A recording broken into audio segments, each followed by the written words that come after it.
সব সময় ভাতের থেকে তরকারিটা বেশিই খাই, কারণ তরকারিতে প্রচুর ভিটামিন রয়েছে।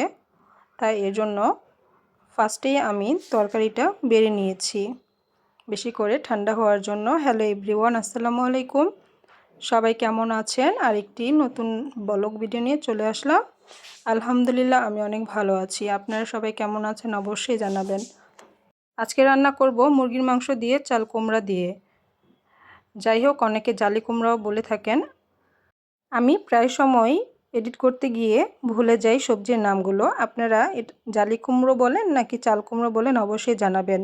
আমি সব ধরনের মশলা দিয়ে যা যা দিতে হয় আমি সেগুলো দিয়ে আমি কষিয়ে নিচ্ছিলাম। তো আমি এখানে মাংসটুকু ধুয়ে নিয়েছি ভালো মতো করে। তাই ভাবছিলাম এখানে একটু মাংস বেশি আছে আমরা আর কি যতটুকু রান্না করি সেই তুলনায়। তো আমি ভাবলাম কিছুটা উঠিয়ে রাখি, ছেলেকে সন্ধ্যা নাস্তায় ভেজে দেব।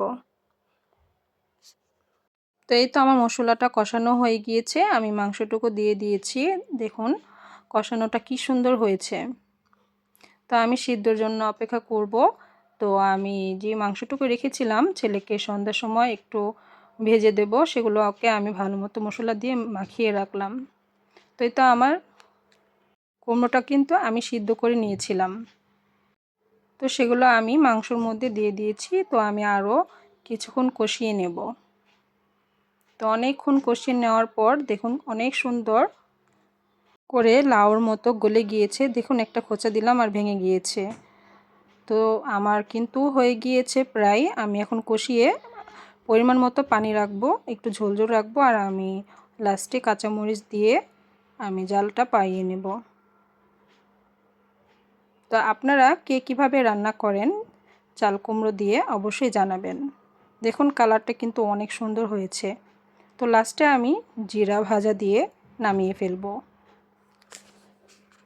আমি ফার্স্টেই বলেছিলাম যে আমি ভাতের থেকে সবজিটা বেশি খাই।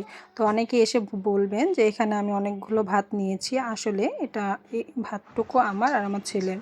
তো আমি একটা বড় প্লেটে করে নিয়ে নিয়েছি একসাথে মা ছেলে খাবো বলে। এই তো আমরা খেয়ে দিয়ে রেস্ট করে সন্ধ্যা হয়ে গিয়েছে। তো আমি ভাবলাম চিকেনটা ভেজে নিই, ছেলেকে নাস্তা করে দিই। তো চিকেন ভাজা প্রায় শেষ হয়ে গিয়েছে।